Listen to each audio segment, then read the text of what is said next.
Hello! Welcome to this video. Are you a French wine lover? A Burgundy wine lover? You clicked on the right link. My name is Anne. I am wine guide in Burgundy and I'm happy to present you this wonderful region and some of its wines. So, wine guide in Burgundy, but not French. No, actually I'm Belgian, Flemish. But from a historical point of view, it's not so far away from Burgundy. Did you know that in the 14th, 15th century, Flanders was actually part of Burgundy? Yes, so let's say, found my way back to my roots. For today, I would like to talk to you about a wine from a place I fancy a lot, La Cave Privée, private wine cellar and wine club in a small village close to Dijon. I am lucky to bring my guests here from time to time, and I must say they really have a very beautiful selection of Burgundy wines. For today, I selected for you a white wine. White wine, so Chardonnay grape. Yes, in case you didn't know, in Burgundy all the whites are sourced from Chardonnay. All the reds are sourced from Pinot Noir. Quite easy, no blending like in Bordeaux. Chardonnay for the white, Pinot Noir for the reds. Well, there are a few exceptions, but let's not make it too complicated for the moment. So, single grape variety wines, quite easy. But how does it come then that our wines are so different? Any idea? The winemaker, you say? Yeah, sure. Like in cooking, like the chef will bring his personal touch to his dishes, the winemaker will bring his personal touch to the wine. But what else? The vintage? Yeah, of course. The climate, the weather conditions from year to year are not the same. You can have a warm year, a dry year, a rainy year, frost in spring, hailstorm in summer. All these meteorological conditions will influence the quality of the grapes and so the quality of the wines. But still, what is most important in Burgundy is what we call the terroir, what the monks used to call the climate. Climate from the Greek word klima, specific place on earth with specific position towards the sun. So what we mean about terroir is a region, an area with specific conditions in terms of soil, subsoil, sun exposure, drainage due to the steepness of the slope, the influence of the winemaker. So let's say the whole of topographic, geological and climatic conditions which will influence the quality of the grapes and so also the quality of the wine. When you taste a glass of wine in Burgundy, you actually taste the terroir in your glass. And that's also why in Burgundy, the wine gets the name of the terroir, the origin of the grape, not the winemaker or the place where the wine is made, the chateau like in Bordeaux. We do not have a lot of chateaux actually in Burgundy. No, in Burgundy, the wine gets the name of the terroir, the region, the village, or even the vineyard. When it gets the name of the region on the bottle, you will see Bourgogne on the bottle. That means it's a regional wine, lowest category, 50% of our production. When it gets the name of the village on the bottle, then it's sourced from grapes from vineyards in that village, like a Chablis.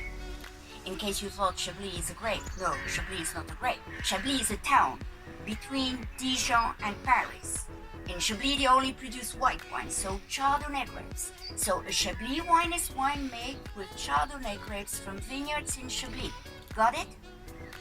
Village appellation is a little bit better quality than the regional. It's also a little bit more expensive. It's about 37% of our production. In the village, you can have some vineyards that offer superior quality. We call that the Premier Cru. Premier Cru vineyards are the best quality in the village. When you have a Premier Cru bottle of wine, you will see on the bottle the name of the village, followed by the mentioned Premier Cru and the name of the Premier Cru vineyard. You could say, for instance, Meursault Premier Cru Les Perrières, okay? That is still better quality, and that is only about 10% of our production. And on the top of the pyramid, you get the best quality in Burgundy. It's the Grand Cru. Grand Cru is only 1.2% of our production. When you have a bottle of Grand Cru, you only see the name of the vineyard on the bottle. The name of the village disappears. But like when we say Champs-Élysées, you don't need to add Paris, right? They are so famous, the Grand Cru vineyards, that the name stands by itself. And there are only 33 Grand Cru vineyards in Burgundy. One in Chablis, And all the others are in the Côte de Nuit, Côte de Beaune. That means the area between Dijon and the south of Beaune. Got it? So easy in Burgundy. 2 grapes, 4 levels of quality. Regional, village, Premier Cru, Grand Cru. So, that's enough talk. What do we have now today? Well, it's Mother Day, so I get a very nice bottle. A Corton-Charlemagne, a Grand Cru. And it's my favorite white Grand Cru. Corton-Charlemagne is the name of the wine, it's the name of the vineyard. Corton-Charlemagne is located on the hill of Corton, south of the hill facing Beaune. And the hill of Corton is straight into villages, Corton-Vergelès and Allos-Corton. So Corton is the name of the vineyard, and the plot is Corton-Charlemagne. Charlemagne, you know that emperor, 9th century. In the 8th century, Charlemagne bought this vineyard. Yeah, he was a Burgundy wine lover. The legend tells initially it was planted in Pinot Noir, but his wife changed everything into Chardonnay because of his long white beard. Yeah, he always stained his beard with Pinot Noir. She got so bored with that. She did, drink white wine, you won't stain your beard anymore. True or not true? Up to you to decide. Anyhow, it's a way to remember that Corton-Charlemagne is white Grand Cru. And it's a very, very nice white Grand Cru. So that is what you see on the label. That's the name of the wine. Then you will see here 2014 is the vintage.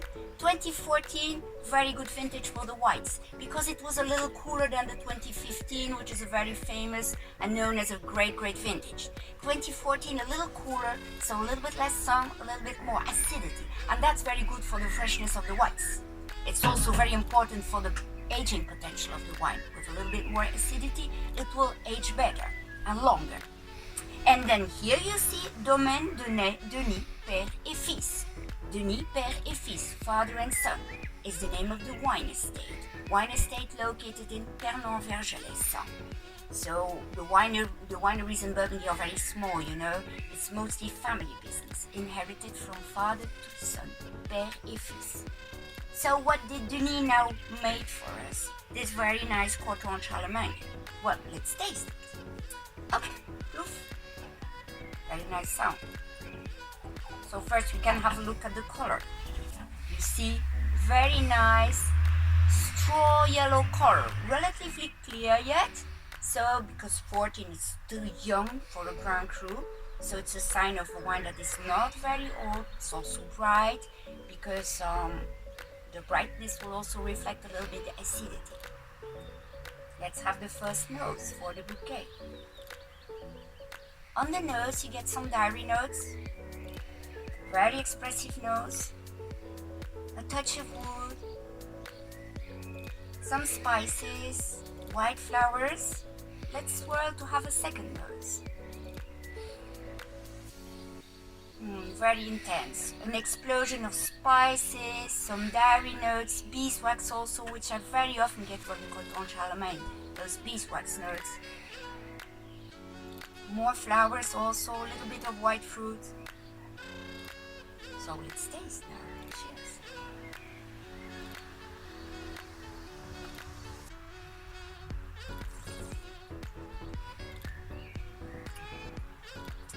This is gorgeous.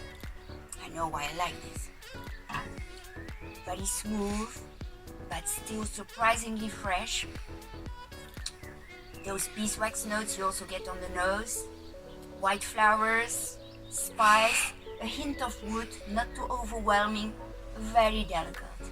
This is really a very noble wine. Stays also, you see, I still have it here. It's very persistent. So this is a noble wine. You should have it with noble food. I would say a lobster, for instance, or a nice white meat or a white fish with a creamy sauce.